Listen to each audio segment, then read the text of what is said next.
Om Swastiastu. Pemirsa, pandemi COVID-19 berdampak terhadap semua industri di Indonesia bahkan dunia, termasuk industri pariwisata. Dampak COVID-19 terhadap pariwisata sangat banyak karena industri pariwisata mempunyai keterkaitan dengan industri yang lain, yaitu perhotelan, transportasi, UMKM, terutama yang menghasilkan cindera mata dan kuliner, restoran, biro perjalanan wisata, dan pemandu wisata. Nah, di tengah pandemi yang lebih melandai atau yang sudah melandai kali ini, tentu diperlukan langkah-langkah konkret dalam menyelamatkan industri yang menjadi tulang punggung banyak orang ini. Bagaimana geliat pariwisata Bali pasca pandemi? Kita angkat dari topik di talk show Merah Putih Bali Era Baru. Tentunya sudah hadir tamu-tamu saya hari ini. Saya akan perkenalkan terlebih dahulu. Yang pertama ada Dr. Gusti Kadis Sutawa. Beliau adalah praktisi pariwisata, Ketua Aliansi Masyarakat Pariwisata Bali AMPB. Om Swastiastu, J. Gunapikatra, sehat selalu ya. Dan terima kasih juga sudah hadir. Dan yang pastinya beliau kita beralih ke narasumber berikutnya. Ada Dr. Panudia Kun, seorang konsul kehormatan Malaysia di Bali. Om Swastiastu, Pak Kun, apa kabarnya? Sehat selalu? Makasih, sehat-sehat. Sehat selalu, oke. Selalu sehat tentunya ya Pak Kun. Dan yang paling ujung ada Dr. Yoga Iswara. Beliau adalah Ketua DPD IHGMA atau Indonesian Hotel General Manager Association Bali periode 2020 sampai 2023 tentunya. Baik, kita akan mulai saja talk show kita. Bagaimana geliat pariwisata Bali pasca pandemi. Saya ke paling ujung dulu, yang Pak Yoga dulu. Pak Yoga, ini kalau kita berbicara tentang apa yang sudah terjadi, apa yang sudah kita lalui saat ini, pandemi, kemudian 2 atau 3 tahun belakangan ini pariwisata kita bisa dikatakan sangat-sangat memprihatinkan. Ini sebagai salah satu pelaku pariwisata ini, seperti apa Bapak melihat geliat pariwisata pasca pandemi di awal tahun, baru saja kita memasuki tahun 2023 Niki sendiri. Baik, terima kasih Beli Made ya. Mohon izin J Doktor sama Pak Dokter Kun ya. Jadi terkait dengan progres pariwisata di tahun 2023 ya, jadi saya mengambil data dari 2022 ya Beli Karang ya. Jadi kalau kita lihat tingkat kunjungan baik wisatawan Nusantara maupun wisatawan mancanegara ini berproses sangat positif sekali, bahkan melebihi dari ekspektasi kita.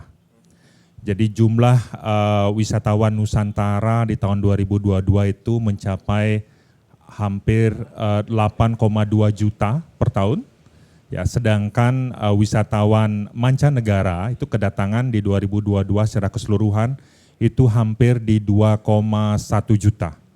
Nah, ini angka yang cukup signifikan pertumbuhannya ketika kita melihat kita masih berada di situasi pandemi. Ya, masih transisi dari pandemi ke endemi. Kemudian ditambah lagi tingkat pertumbuhan ekonomi Bali, ya, yang kuartal ketiga 2022 itu kita mencapai 8,09%, sangat tinggi sekali ya. Jadi dari data-data di hulu ini berdampak pada hilir kita. Jadi dari hotel tingkat okupansinya meningkat. Ya, jadi rata-rata kalau kita bisa ambil tahunan itu sudah mencapai 60-70% okupansi. Penyerapan tenaga kerja di sektor pariwisata itu hampir 90-100% sudah kembali terserap. Dengan istilahnya penggajian itu juga sudah hampir 90% kembali. Nah, jadi dampak di hilir ini juga akan mengakibatkan aktivitas-aktivitas lainnya turunannya. Termasuk misalkan pada saat pandemi tenaga pariwisata yang mungkin anaknya sempat tertunda sekolah sekarang sudah kembali lagi ya melanjutkan sekolahnya. Kemudian kehidupannya sudah mulai kembali normal ya. Ini yang memberikan sebuah progres baik dari hulu maupun hilir bahwa pertumbuhan dan recovery yang terjadi di sektor pariwisata sudah sangat baik sekali. Dan di awal 2023, kalau kita ngelihat tingkat kedatangan, baik itu wisatawan mancanegara maupun wisatawan domestik kalau kita compare dengan tahun 2019 itu angkanya sudah hampir mirip. Kalau wisatawan mancanegara pemulihannya sudah hampir di 80%, kalau wisatawan Nusantara domestik itu hampir 95%. Kalau kita compare Januari 2023 dengan 2019, seperti itu. Oke, baik. Saya ke Haji dulu. Ji, kalau tadi Pak Yoga mengatakan dengan data-data yang sudah disampaikan tersebut, ini apakah ini akan berimpact ke depannya lagi, ataukah memang hanya sementara saja? Kita tahu beberapa waktu lalu kita sempat mengadakan perhelatan bertaraf internasional, kemudian memasuki tahun baru, banyak wisatawan juga yang datang ke Bali ini sendiri. Ya, terima kasih Pak.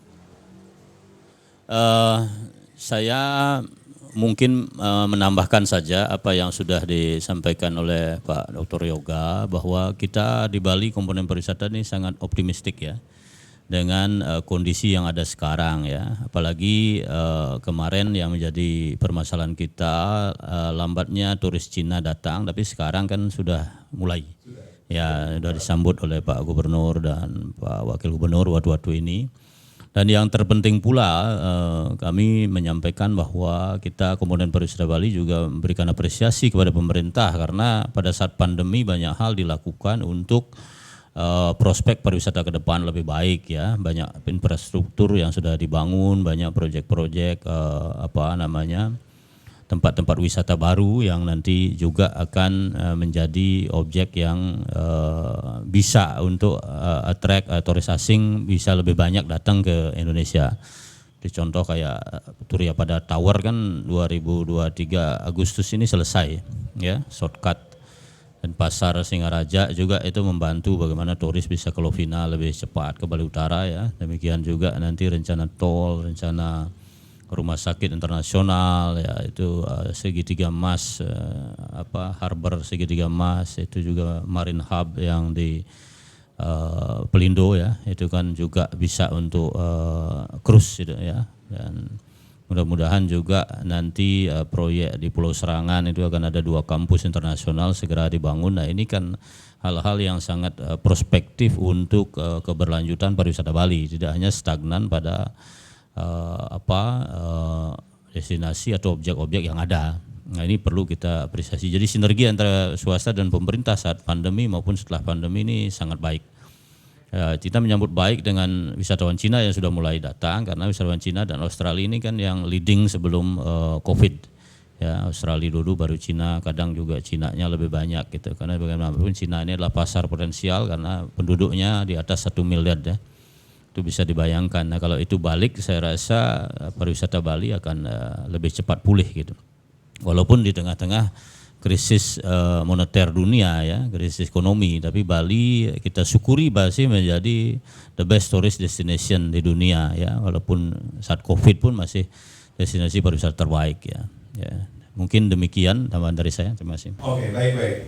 Itu baru permulaan. Nanti kita akan bahas lagi bagaimana kelihatan pariwisata pasca pandemi. Kita rehat sejenak. Pemirsa jangan kemana-mana. Kami akan kembali, tapi tentunya setelah yang berikut ini. Terima kasih Anda yang baru saja bergabung bersama kami di Talkshow Merah Putih Bali Era Baru. Bagaimana kelihatan pariwisata pasca pandemi COVID-19 ini sendiri. Saya langsung saja ke Haji dulu, kembali lagi.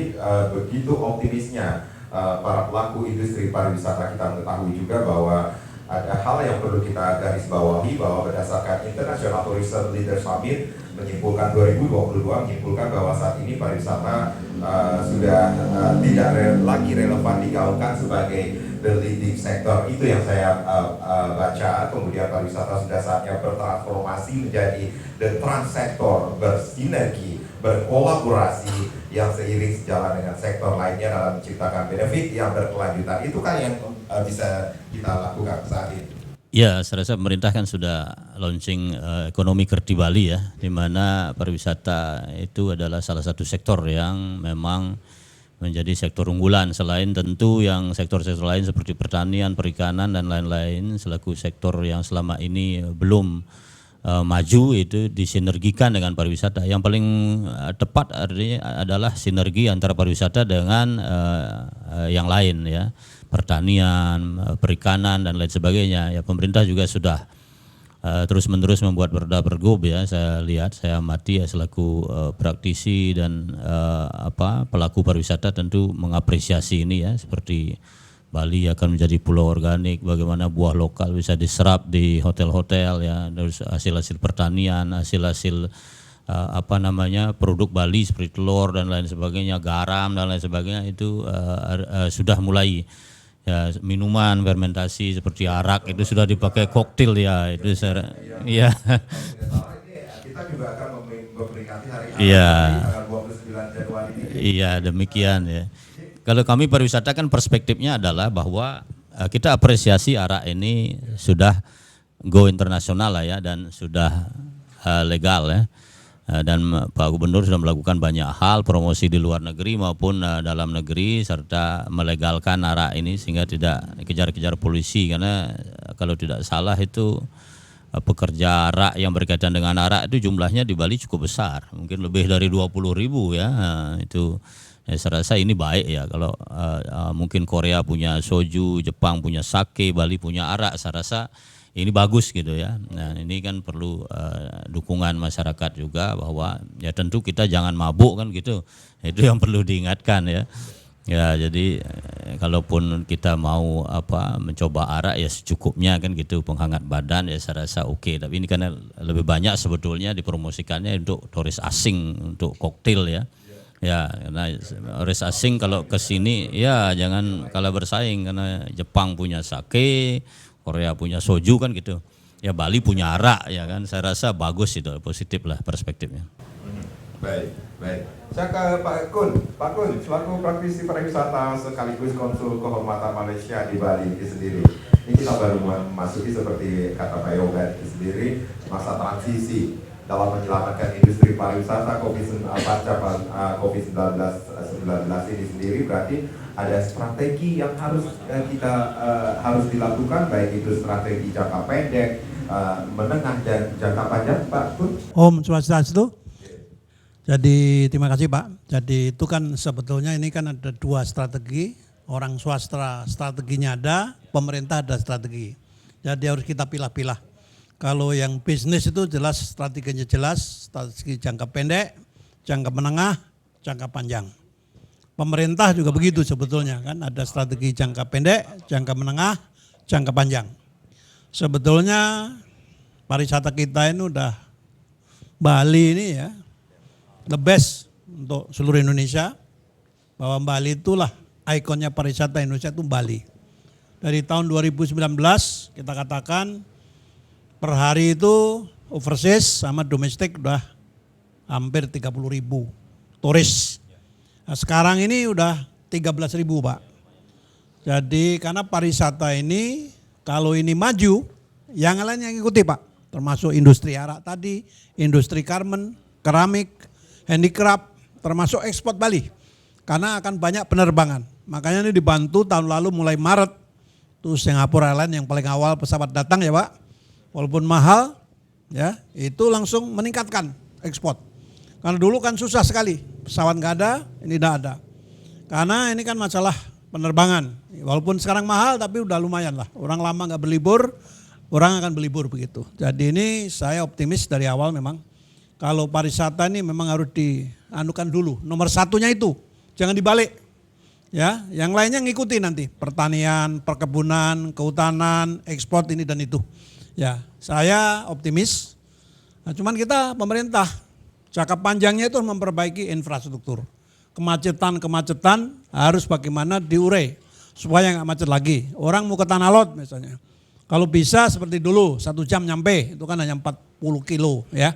Orang ke Buleleng, ke Singaraja, kalau bisa ya cepat. Kita harus bikin, sekarang udah ada strategi, bikin shortcut dan itu. Mungkin itu nggak cukup, kalau perlu bikin jalan tol. Termasuk ke Tanah Lot. Tanah Lot itu 20 menit nyampe. Ya, ke Jembrana 1 jam nyampe, kan 85 kilo itu kan kurang lebih begitu. Jadi ini harus diperbaiki. Parkir. Sekarang ini kan banyak tanah negara atau tanah Pemda justru dikontrakkan, mulai dibangun restoran, dibangun hotel. Harusnya itu untuk itu parkir. Bayar nggak apa-apa. Bisa bikin parkir yang lantai 5 atau lantai 4 sesuai aturan Bali yang dibolehkan tuh berapa ketinggian bangunan itu. Karena ini memang harus diperbaiki ya. Termasuk dari airport. Keluar airport tuh kadang-kadang kan macet ya. Ini kita lihat aja. Sekarang ini jadi karena pesawat kalau misalnya 5 bareng-bareng datang atau 6, itu kan kalau yang pesawat besar kan penumpang tuh 300 kali 5, 1.500. Konter-konter imigrasi, konter-konter bea cukai harus dibuka biar cepat. Jangan sampai ada keluhan ngantri sampai 3 jam, 4 jam, kecuali ada fast track bayar, itu cepat. Ya, fast track, ada namanya VIP service, itu cepat. Tapi kalau yang sampai queue kan tidak bagus, sudah lama nunggu. Ya ini dan itu. Karena ini nantinya akan ke hotel juga sama. Kalau hotel itu misalnya ada kamar yang check-in 400 orang. Bawa koper ke kamar aja bisa 3 jam. Kalau yang servisnya kurang bagus. Kalau yang servis bagus 1 jam, udah ke kamar masing-masing. Ini perlu nambah tenaga. Nah, satu lagi nih ngomong masalah fasilitas. Pantai kita ini kan kotor Pak, mohon maaf. Sampah-sampah plastik dan itu. Ya kita nambah tenaga. Memang tuh sampah kiriman, bukan salah kita di Bali bahwa di Kuta ini kotor sekali tiap pagi, perlu nambah tenaga. Alat berat, alat yang modern, jangan manual lagi. Ini untuk memperbaiki, karena ini apa? Tambang emas kita adalah kalau di Bali Selatan ini, Pantai Kuta, Pantai Nusa Dua, Pantai Sanur. Kalau di Ubud. Ya, ini harus bersih, putih. Tiap hari dia dibersihkan, tiap hari. Ini contoh aja. Kemacetan, apakah berani sekarang? Revolusi mental. Yang jalan-jalan kecil itu bis-bis besar nggak boleh masuk lagi. Tolong diparkir di sentral parkir misalnya. Dan itu nanti UKM yang punya bemo-bemo kecil itu akan dapat duit. Per pack mungkin 3.000, 2.000 ngedrop ke hotel masing-masing misalnya. Dulu zaman Orde Baru, sentral parkir Kuta itu kan dibangun untuk itu. Bis besar supaya tidak masuk gang-gang kecil. Ini contoh aja. Jadi ini gotong royong. Pengusaha lokal sukses, pengusaha yang dari Jawa membawa turis juga sukses, dan tamu tetap masih nyaman. Misalnya mau Pantai Kuta, gak usah yang besar. Misalnya contoh, ini kan perlu revolusi mental. Bisa nggak? Terus sekarang ini kan toko-toko, restoran, hotel yang nggak punya parkir, apakah bisa Pemda tingkat 2 yang berikan izin itu menyarankan? Itu kan ada aturan sebetulnya. Public facility-nya itu kan 35%. Jadi kalau tanah 10 are boleh dibangun hanya 6,5 are. Yang 3,5 are itu untuk parkir, untuk utility dan itu. Misalnya ini FASUM, fasilitas umum. Nah ini enggak pernah dikerjakan di Bali. Maka ini kalau nanti kita tetap akan kedatangan, cita-cita kan 4 juta turis. Kalau enggak salah atau lebih. Kalau Indonesia mungkin tahun 2019 sudah 14 juta turis. Itu pun masih kalah dibandingkan Singapura, Thailand, Malaysia yang dekat-dekat ya. Jadi ini perlu itu dibenahi, carrying capacity. Kalau orang ngomong, bagaimana daya dukung Bali? Termasuk jalan rayanya, tempat parkirnya. Kalau destinasi udah hebat sekali Bali itu. Kemajuan, pelabuhan laut dibangun, ini dibangun, airport dibangun. Udah bagus sekali. Cuman tadi itu yang agak perlu diure, kemacetan tadi. Ini kan penting sekali Pak. Terima kasih. Oke, baik. Saya ke Pak Yoga dulu. Pak Yoga, dengan data-data yang dimiliki oleh Bapak selaku Ketua IHGMA ini sendiri, berarti kita melihat kedatangan wisatawan baik itu domestik maupun katakanlah wisatawan mancanegara ini sendiri, ini bisa dijadikan indikator bahwa indikator penentu pariwisata Bali sedang menggeliat seperti itu? Betul Pak Made ya. Jadi salah satu indikator yang paling tinggi yang kita bisa lihat adalah terkait dengan kedatangan. Jadi angka kedatangan 2022 dan 2023 awal Januari ini bisa memberikan gambaran. Ya, bagaimana kondisi pariwisata kita ke depannya. Nah, kalau kita ngelihat negara-negara itu ada negara yang tertinggi sekarang tentunya Australia. Ya, Australia itu hampir 90.000 kemarin di tahun 2022, kemudian diikuti dengan India, habis itu ada Inggris, kemudian Singapura, Amerika Serikat, Jerman, Prancis, Korea Selatan, ya. Nah, ini beberapa negara yang berada di tingkat 10 besar. Dan Cina baru masuk kemarin, ya 2 hari yang lalu. Yang mudah-mudahan ini juga akan memberikan dampak atau mendongkrak daripada angka kedatangan untuk di Bali. Oke, jadi bisa dikatakan ini keoptimisan dari seorang Pak Yoga, kemudian Aji Gusti, kemudian juga Pak Kun ini juga bisa itu Betul. juga apa ya, bisa dikatakan terjawab nanti. Betul. Dan yang kami ingin sampaikan dalam kesempatan ini, Bali belajar selama hampir 3 tahun. Ya, kita berada di titik yang paling bawah dan selama 3 tahun ini kita diselamatkan oleh pasar domestik. Nah, jadi bagaimana Bali jangan sampai tidak mengelola pangsa pasar domestik yang sebenarnya potensinya memiliki jumlah yang cukup besar. Tahun 2024 itu ditargetkan ada pergerakan sejumlah 1,4 miliar perjalanan domestik. Sedangkan tahun 2022 Bali mengcapture domestic traveler itu kurang lebih 8 juta. Masih panjang sekali, banyak sekali ruangnya. Ya. Jadi satu, market ini perlu dikelola dengan baik. Sudah terbukti menyelamatkan Bali pada masa pandemi, ya. Jadi disupport domestic market. Ya. Kemudian potensinya sekarang semakin membesar. Nah, ini mudah-mudahan pelaku-pelaku pariwisata bisa jeli, minimal membalancekan. Ya, bagus ada pasar mancanegara, tetapi pasar domestik jangan sampai dilupakan karena ini sangat penting dan sangat kritikal untuk bisa menjadi safety net-nya kita di Bali. Berarti ada pembelajaran juga, pembelajaran terbaik dari pandemi COVID-19 bagi pariwisata Bali. Seperti itu. Betul ya. Jadi selain kita merubah struktur market yang kita miliki di Bali yang dulunya kita dominan hanya fokus terhadap pangsa pasar wisatawan asing. Nah, sekarang kita harus bisa membalancekan, mengelola potensi-potensi pasar domestik yang 2024 ini memiliki jumlah yang cukup besar, mencapai 1,4 miliar perjalanan. Oke, Aji Kade, Aji sudah melihatkah tanda-tanda pemulihan pariwisata yang terjadi saat ini berarti? Kalau tanda-tanda sudah jelas tadi Pak Dr. Yoga sama Pak Dr. Kun sudah menyampaikan juga, ya mungkin perlu saya tambahkan saja, mungkin masyarakat kita perlu tahu di Bali berapa sih sebenarnya airline yang terbang ke Bali. Itu jadi penerbangan juga menjadikan indikator. Iya, penerbangan indikator. Okay, ya, baik. jadi seperti Cina kan kemarin baru 1 pesawat ya, kalau bisa lebih banyak pesawat yang direct dari China ke Bali. Iya. Itu ada 29 sementara, mungkin tambah ya 29, yaitu ada AirAsia, Cebu Pacific, Citylink, Emirates ya, Garuda Indonesia, AirAsia, Jet Star Air, Thai Airways, VJet Turkish ya. Eva Air, China Airlines, Virgin Australia, Batik, KT Pacific, AirAsia dan lain-lain. Nah, ini kan kalau ke depan bisa terus nambah, saya rasa akan baik buat Bali.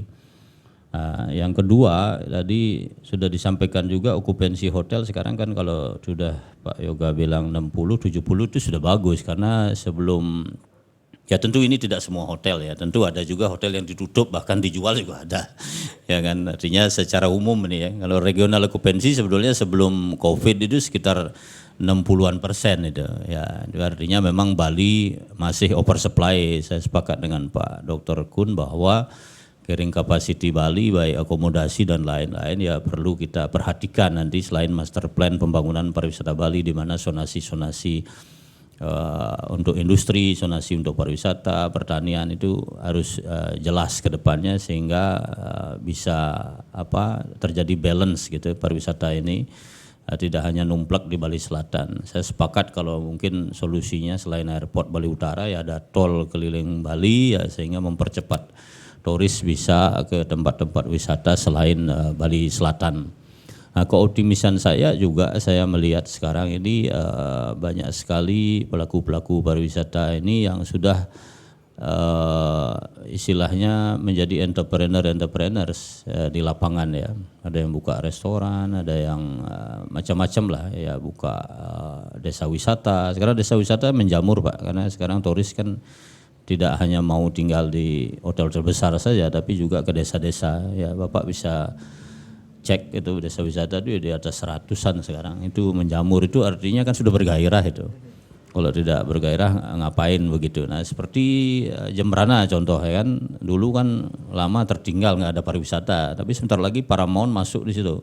di atas lahan 600 hektar ya. Itu sudah MOU antara pemerintah Provinsi Bali dengan pihak sana Paramount. Kalau itu segera dibangun ya akan luar biasa, tentu didukung oleh tol. Yang tol ya mungkin agak lambat sedikit 2024 mungkin 2025 udah selesai. Tapi kalau Paramount saya lihat di lapangan mereka sudah mulai bersih-bersih lah itu di atas lahan 600 hektar itu pula wilayah daerah saya itu. Itu saya rasa hal yang baik lah ya. Jadi terjadi pemerataan, jadi pembangunan itu sudah mulai tertata ke seluruh daerah. Terus yang digarap juga tidak hanya pariwisata dalam artian orang berlibur, tetapi ada wellness tourism seperti Bali Beat dijadikan rumah sakit, nanti orang berobat ke sini kan gitu sambil tentu pariwisata. Ada edu tourism di Pulau Serangan, ada 2 kampus besar, itu satu China, satu Amerika kalau nggak salah. Itu juga akan menjadi tempat yang sangat tren ke depan untuk bisa prospektif mendatangkan tamu yang belajar ke sini. Jadi yang ke sini sekarang selama ini berpuluh-puluh tahun tujuannya mereka kan hanya turis gitu. Sekarang ya nanti belajar di sini, ya berobat di sini kan gitu, dan lain-lain. Nah, tentu ini potensi buat kita. Dan saya sendiri kan melihat juga kawan-kawan yang kemarin dirumahkan itu sekarang sudah rata-rata sudah mulai kerja.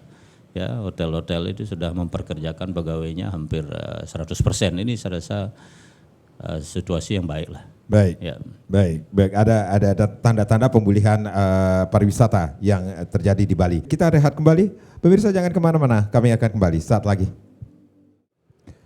Ya, bagaimana geliat pariwisata pasca pandemi COVID-19 masih menjadi topik kita di talk show Merah Putih Bali Era Baru. Saya langsung saja ke Pak Kun. Pak Kun, kalau berbicara tentang optimis, ya pastilah optimis nih dunia sektor pariwisata ini sendiri. Berarti ada hal yang perlu diketahui, strategi yang harus dilakukan. Pak Kun melihat nggak sih faktor-faktor apa saja yang bisa meningkatkan pariwisata di Bali pasca pandemi ini sendiri? Ini sebetulnya gini. Justru sekarang ini kan Garuda ini belum banyak kontribusi untuk mendatangkan turis ke Bali. Baik. Australia ini Jetstar aja dari Melbourne 3 kali. Garuda ini hanya seminggu sekali karena nggak punya pesawat. Oke. Dan Australia kan sekarang nomor 1. Karena semua kota misalnya dari Melbourne, dari Sydney, dari Perth, dari Adelaide, dari Darwin ngirim tamu. Ya budget airline nggak apa-apa, tapi mahal juga harganya sekarang. Oke. Budget airline tuh dulu $700, sekarang $1.500 karena memang nggak ada yang lain.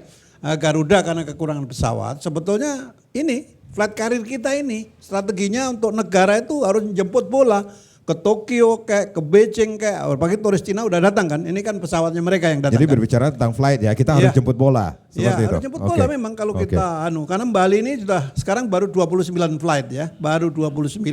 Dulu dari Malaysia aja tiap minggu sebelum pandemi ya 26 flight Pak. 26 flight. Dulu dari Malaysia sebelum pandemi. aja. Ya sekarang ini masih dikit. Masih kurang to be honest. Walaupun mahal nggak apa-apa. Sekarang ke Eropa pun juga mahal. Sedikit. Ini kan yang long stay-nya itu lama. Itu orang Eropa, turis Eropa. Eropa Barat itu kan kaya-kaya dari dulu. Dia bisa tinggal di Bali 2 minggu, 3 minggu, minimum seminggu. Yang Asia itu pendek-pendek. Jepang itu 4 hari 3 hari. Korea 3 hari 4 hari. Cina 3 hari 4 hari. Malay 3 hari 4 hari. Singapura itu 2 hari 3 hari juga. Indonesia itu yang tadi dikatakan oleh Dr. Yoga sama Dr. Guste. Domestik, karena ini ada survei apakah betul atau tidak, bahwa turis domestik itu 5.000 turis ekuvalen dengan 1.000 turis asing, spending powernya. Maka Bali ini nggak terlalu happy dengan domestik, tapi kita harus berubah sekarang. Domestik itu yang royal juga banyak, yang royal spending di bintang 5, di villa mahal, gitu, karena ini nggak tahu, ada studi kasus yang begitu, 1.000 banding 5.000. 5.000 turis domestik itu spendingnya sama dengan 1.000 turis asing. Mungkin karena turis asing itu minum alkohol, makan di situ 3 kali, ya minum bir, minum arak Bali mungkin banyak ya. Domestik mungkin tinggal di bintang 5 tapi makannya di Dewi Sri, di Sunset Road, di nasi tempong, mungkin gitu ya saya nggak tahu. Ini kita mau tidak mau. Penduduk kita ini 270 juta orang. Kalau kita ngomong aja 10%-nya itu orang berlibur 27 juta orang. Kalau kita ngaca di Singapura, 50% turisnya itu, yang malah yang quality turis, itu orang Indonesia. Berobat di situ, shopping di situ, main kasino di situ. Ini contoh aja. Sama di Malaysia. Malaysia itu kebanyakan juga orang Indonesia. Oke. Berlibur ke Malay, ya ada yang ke Penang berobat, ada yang ke Kuala Lumpur, ada yang ke Genting Island main judi. Ini contoh aja. Jadi harapan kita, memang kita ini harus nambah atraksi kalau mau di Bali. Misalnya gitu ya. Ini kan orang bisa lama, sekarang kan orang itu banyak kegiatan di sini. Ada yang main golf, ada snorkeling, diving, ada apa lagi kan begitu ya. Oke. Nah, ini perlu ditambah atraksi malam hari apa. Yang gitu-gitu lagi ngetren beat club itu termasuk di Brawa, di Canggu, ya itu. Nah, ini penting. Anak-anak yang muda itu kan perlu entertainment. Tidak cukup lihat objek wisata yang pagi hari tadi, malam hari. Itu kan spending powernya tinggi. Ya memang tadi mudah-mudahan minum arak berapa botol. Itu kan kita promosi yang lokal aja alkoholnya ya. Ini akan meningkatkan PAD Bali juga. Nah, ini nanti perlu ditambah. Misalnya tarian-tarian di mana-mana. Ya yang bisa dilihat tiap hari. Ya ini sebagai performance. Karena kalau kita contoh di New York Pak. New York itu 10 juta turis. Hanya kota kecil. Manhattan. Small island. Karena malam hari itu ada Broadway. Ratusan bisa dilihat gantian tiap hari. Amerika sendiri turisnya itu udah 100 juta per tahun sebelum pandemi. Termasuk Paris itu 100 juta setahun kedatangan wisatawan. Di Paris sendiri itu udah 10 juta. Bangkok sendiri itu 10 juta turis sebelum pandemi. Nah kita berapa? Kalau ngomong volume kan juga kualitas Pak. Makanya kita nih yang penting services, pelayanan. Kalau pariwisata itu kan yang itu airport udah bagus. Pelayanan angkutan wisatanya bagus. Taksinya bagus. Tikan gorok turis. Ini perlu diperbaiki ya. Oke. Yang gorok-gorok komisi-komisi yang 40%, 50% itu perlu direview lah. Kalau normal tuh yang ini mohon maaf Pak. Jadi ini demi kebaikan. Ya dulu turis Cina itu kan banyak di-cheating di sini. Dibawa ke limited budget yang murah-murah, dinaikkan harga. Bawa ke sini itu dinaikkan harga. Kadang-kadang ada zero tour. Ya one day tour tuh zero, nggak perlu bayar, malah jual beli kepala. Ini mudah-mudahan sekarang mumpung lagi baru. Tour ya kalau negara tetangga ini, CT Tour itu $60, $50. Itu 3 jam Pak. Day Tour itu $150, $160. Di sini tuh banyak day tour gratis. Hanya dibawa ke shopping, ke makan, ke pijet, itu perlu diperbaiki. Kita jangan bikin harga yang murah.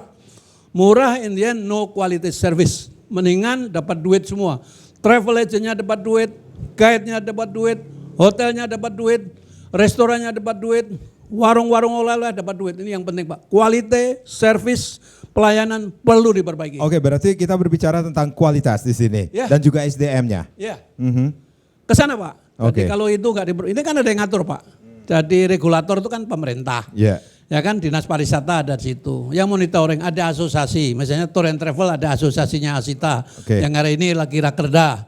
Hotel ada PARI. Kita punya kamar dagang dan industri. Ya kan guide-guide punya HPI. Jadi ini kita harus bersama-sama jangan jual terlalu murah. Jangan terlalu greedy dengan cheap price. Gitu loh Pak. Day tour itu misalnya guide fee terlalu murah di Bali itu. Terlalu murah. Too cheap. Saya pernah ke Kamboja, ke Siem Reap dan ke Phnom Penh. Mahal sekali Pak. Guide fee itu bisa 500 berapa gitu. Ya itu perlu diatur. Masuk ke itu Siem Reap itu kan banyak apa itu peninggalan zaman dulu tuh Hindu Buddha kan di situ Pak. Itu harga tiketnya mahal Pak. Per day sekian, 2 hari sekian, seminggu sekian.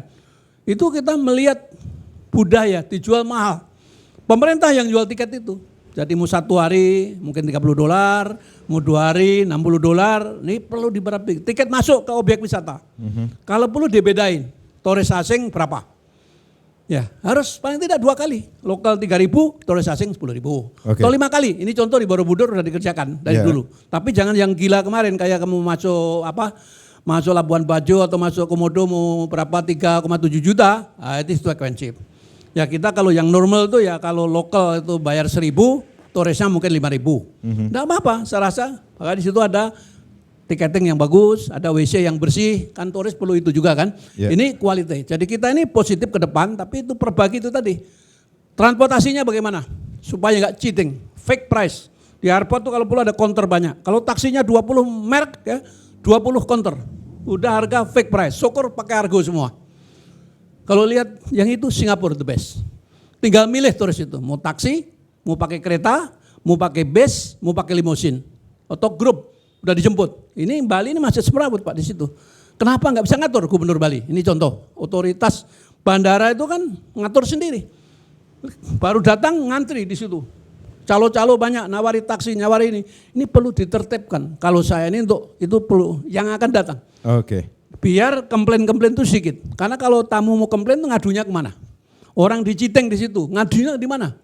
Kan begitu masalahnya. Apakah kita dari GP misalnya gabungan apa yang namanya Bali Tourism Board itu punya kantor di situ? Kalau ada wisatawan komplain langsung ngadu ke situ. Apakah BRI kita punya kantor di situ yang dikasih gratis oleh Angkasa Pura misalnya? Kan bagus. Tamu ngadu kemana? Kan begitu. Kan sering tamu itu direcoi di situ. Dulu ada kasus direcoi oleh para porter di airport dulu kan. Sekarang kan tidak ada lagi kan. Misalnya tarif ngangkut koper berapa? Kan tulisin aja. Per koper $2 atau per koper 50.000. Jelas, nggak perlu tawar-menawar. Jadi itu udah diatur kalau di luar negeri kan isinya bukan manusia. Misalnya ada bagi itu bayar $2. Nanti kembali lagi duitnya kalau kan ini contoh aja kan. Jadi ini perlu ke sana Pak. Jadi kita optimis dengan catatan Pak. Perbaiki servis. Oke. Kalau perlu bintang 5 semua. Hotelnya udah bintang 5, servis bintang 5. Rumah sakitnya juga mau bintang 5. Transportnya juga mau bintang 5. Kan begitu Pak. Restorannya mau bintang 5. Nah, itu yang kelas high class. Ada yang warung, kelas warteg. Oke lah, itu tetap tidak bisa kita namanya kan dulu ada ide sebelum pandemi quality tourism. Kita nggak bisa ngaturannya quality tourism. Semua kita terima, yang murah pun kita terima, backpacker pun kita terima.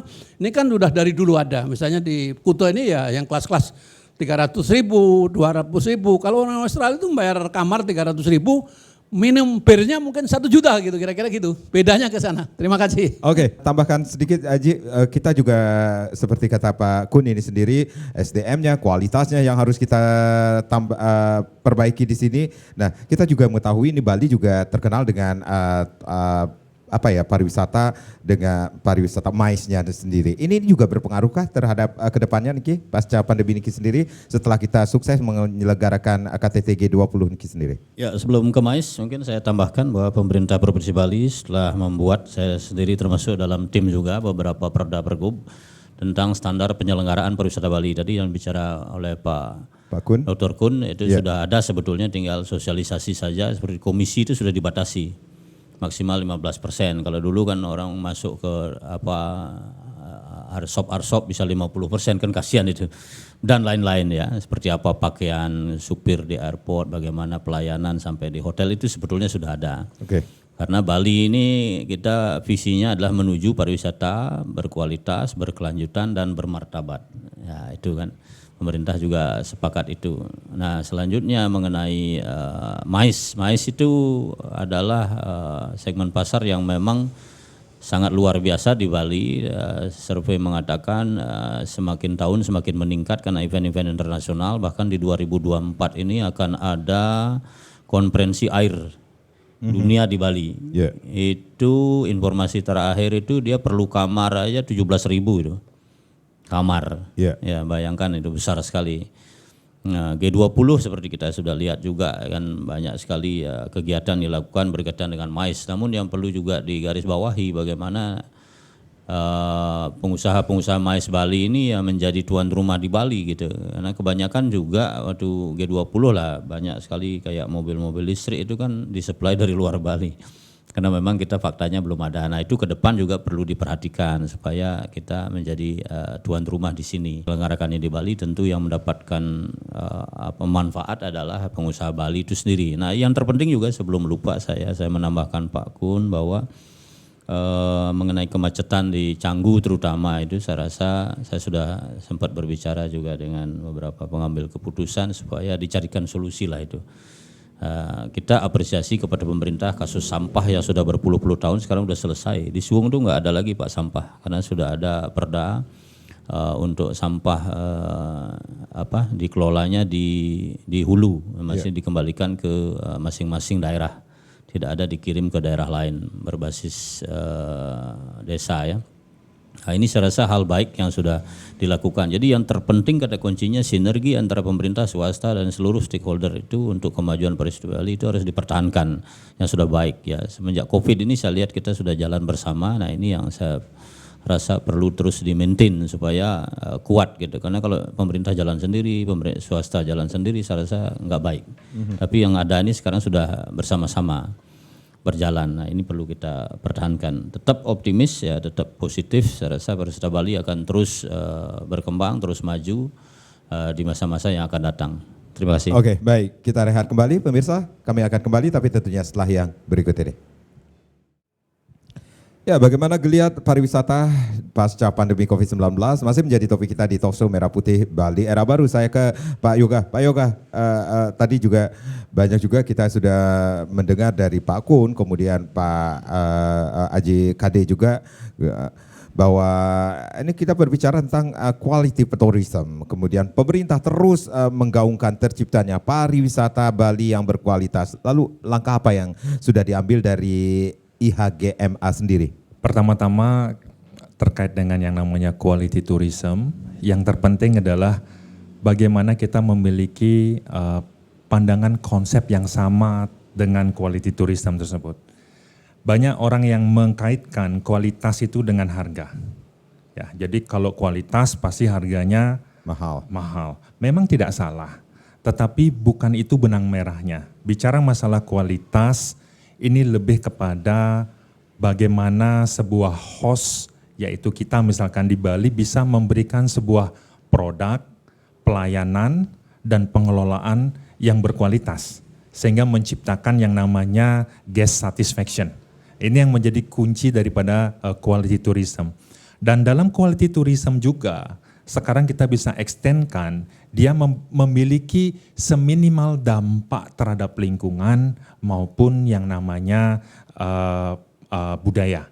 Jadi ada profit, people, planet ini memang harus diharmoniskan. Jadi ketiga-tiga sisi ini harus bisa berjalan seiringan. Jadi kita tidak bisa lagi hanya memikirkan sisi profit saja, aspek ekonomi saja, tetapi aspek lingkungan dan aspek sosial juga harus menjadi satu kesatuan. Nah, apa yang dilakukan, yang bisa kita lakukan? Contoh misalkan yang kami ambil sederhana, kami menjalankan ada pergub yang pengurangan sampah sekali pakai, itu di hotel saya ambil contohnya. Jadi kamar-kamar di hotel tidak menggunakan single plastic mineral water, jadi menggunakan yang kemasan kaca. Bayangkan 1 tahun itu bisa mentiadakan hampir 60 juta botol plastik mineral water dalam setahun. 6 juta dalam setahun? Betul. Dan itu ini baru satu hotel? Enggak, ini seluruh hotel. Seluruh hotel? Di Bali dalam 1 tahun. Oke. Itu menunjukkan bahwa inilah the next level dari wajah pariwisata yang harus kita tunjukkan. Pariwisata di Bali seperti tadi disampaikan tidak sekedar hanya menjadi leading sector, tapi kita menjadi trans sector. Artinya wajah pariwisata itu harus membumi. Ya, bagaimana kita bisa memberikan value kepada tamu, memberikan dampak seminimal mungkin kepada lingkungan, dan memperkuat yang namanya budaya kita. Baik. Termasuk juga memberikan value kepada sektor pertanian, sektor perikanan dan yang lain-lainnya dengan melakukan menyerap sebanyak mungkin produk-produk lokal yang memang bisa kita lakukan, dan ini butuh sebuah konsolidasi. Oke, seperti yang disampaikan Haji Kade, ada sinergi di situ? Ada sinergi, sehingga tidak ada yang merasa bahwa pariwisata di depan, yang lain di belakang. Tidak seperti itu. Jadi dia blend strengths dia. Jadi bersama-sama mendapatkan nilai manfaat daripada pariwisata tersebut. Nah, ini yang konkretnya. Kemudian yang kedua, kita bersama-sama menjaga bagaimana brand daripada pariwisata Bali. Ya, tadi disampaikan pada saat pandemi aja Bali bisa tetap menjadi top, the best destinasi. Bulan ini diumumkan Bali menjadi nomor 2 the best destinasi traveler choice dari TripAdvisor. Jadi mengalahkan London, Paris dan yang lain-lainnya. Nah, ini image ini yang perlu kita jaga. Ya, ini yang perlu kita atur. Jadi tidak saja dari sisi ekonomi saja. Jadi pembelajaran dari COVID ini adalah ekonomi penting, tetapi lingkungan dan sosial itu juga menjadi concern kita bersama, sehingga pariwisata itu tidak saja hanya sebatas tahun depan, 2 tahun depan, tapi ini benar-benar bisa berkelanjutan terus. Seperti itu. Jadi kalau ibaratnya nih Pak Made ya, ada ibaratnya bilang angsa bertelur emas.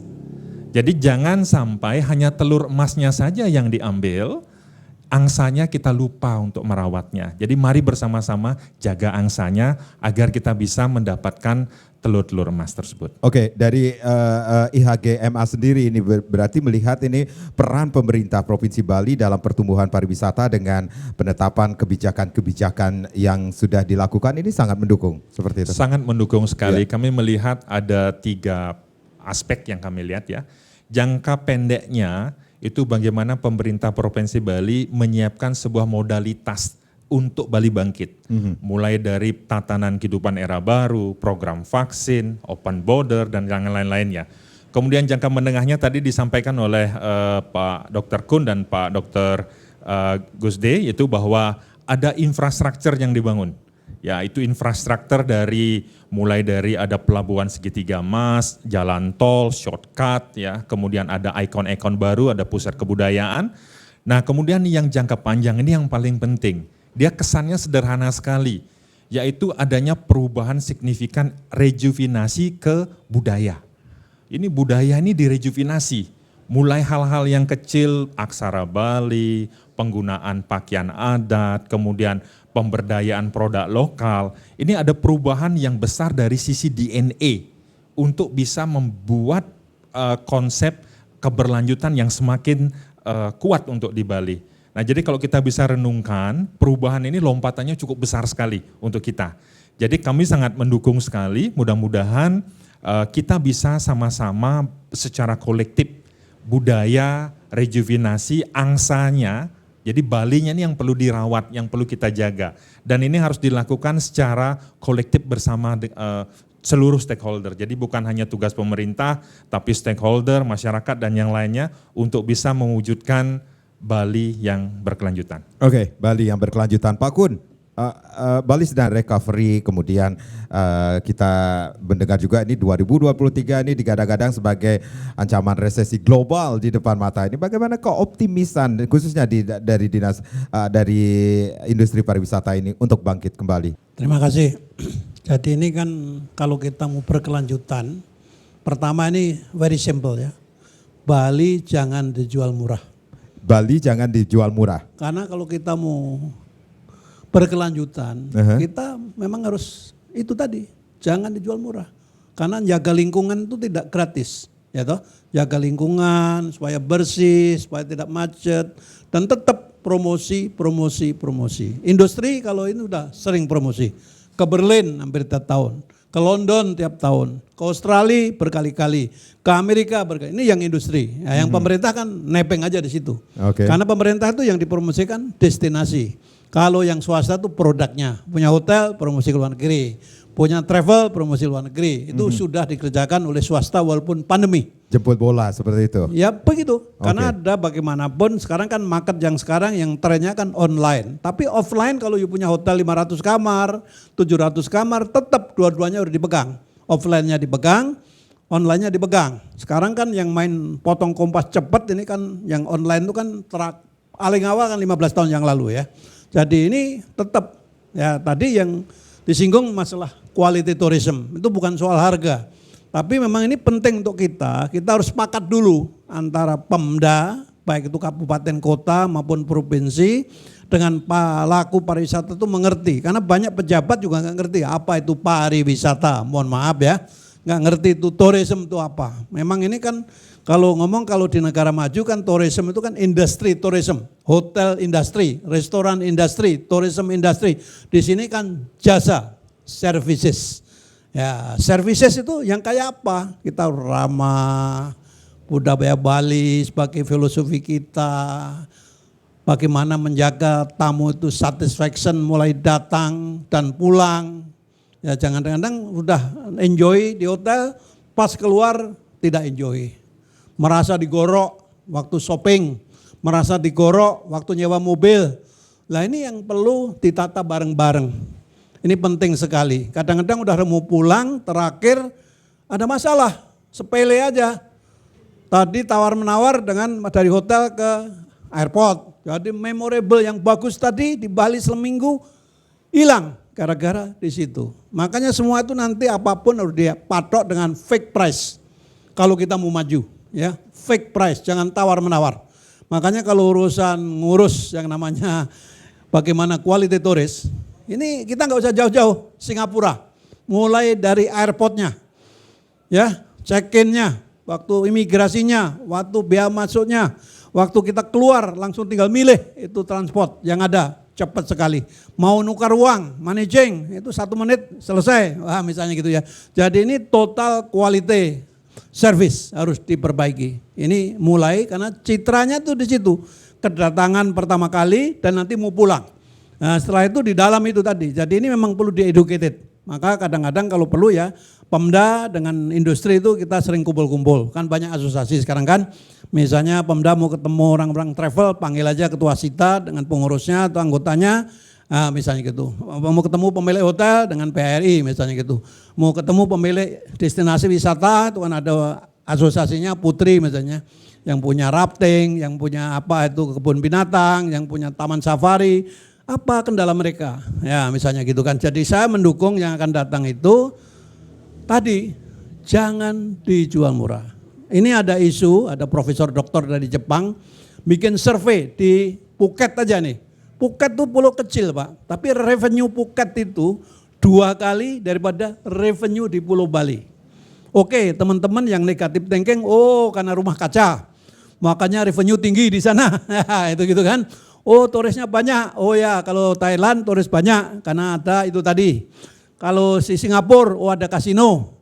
Kalau Malaysia ada kasino, kan begitu. Bilang separuh orang main kasino. Ini kan yang negatif thinking aja, bagaimana kita tuh meningkatkan jumlah dan juga quality. In the end tuh jadi revenue, rakyat makmur karena pendapatan kita meningkatkan begitu. Kira-kira begitu, terima kasih. Oke, Haji Gusti, ini kalau kita berbicara tentang quality tourism di sini, berarti kita tidak berbicara tentang 2 atau 3 atau 5 tahun ke depan ini sendiri, tetapi berkelanjutan dengan dukungan pemerintah dengan penetapan kebijakan yang mendukung industri pariwisata. Momentum apa atau harapan apa yang diinginkan dengan industri pariwisata di Bali khususnya? Ya, agar kita bisa tetap sustain, agar pariwisata berkualitas, bermartabat, ya tentu kita semua harus pertama bersinergi pemerintah, swasta, seluruh komponen ya, stakeholder pariwisata. Bagaimana selalu melaksanakan standar-standar pelayanan pariwisataan baik di hotel, travel, guide dan lain sebagainya ya, yang sudah tertuang sebetulnya di dalam perda penyelenggaraan pariwisata, standar penyelenggaraan pariwisata. Itu dilaksanakan secara konsisten ya. Kalau hotel bintang 5, bintang 4, bintang 3 saya rasa sudah bagus kualitasnya. Mungkin yang perlu diberikan pelatihan ya yang ke bawah lah ya, seperti pondok-pondok wisata dan sebagainya. Kalau Asita Travel Agent saya rasa mereka sudah biasa menghadapi itu, guide-guide juga sudah terbiasa dan lain sebagainya ya, dari airport sampai objek-objek juga sudah bagus, namun perlu dilakukan pelatihan-pelatihan untuk para SDM yang ada sehingga semua bisa menjalankan standar dengan baik. Nah, pemerintah tugasnya adalah melakukan pengawasan ya, supaya standar-standar itu betul-betul bisa dilakukan. Sebetulnya ada 14 sampai 15 perda itu yang mendukung pariwisata berkelanjutan ya. Salah satulah seperti Pergub 97 2018 pembatasan timuran plastik sekali pakai. Itu kan bagus buat pariwisata kita.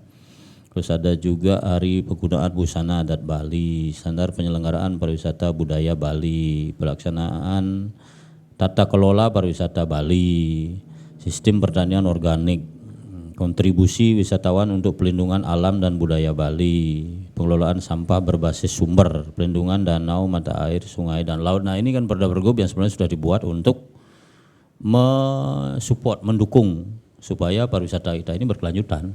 Nah ini tinggal sekarang sosialisasi dan implementasi. Oke. Kadang-kadang kelemahan kita kan di situ. Ada aturan, tapi pelaksanaannya kurang gitu. Nah ini yang harus kita sama-sama dukung gitu, sehingga sinergi antara pemerintah swasta terus terjalin untuk terwujudnya pariwisata Bali yang berkualitas, berkelanjutan, dan bermartabat. Oke, baik. Ini intinya adalah bersinergi, berkolaborasi, seiring sejalan dengan sektor lainnya dalam menciptakan benefit yang berkelanjutan tentunya khususnya bagi industri pariwisata. Pak Kun, Jigusde, Pak Yoga, terima kasih sudah sharing. Sama di Sekedar Karang, terima kasih. Kita berjumpa lagi di lain kesempatan. Om Santi Santi Santi Om.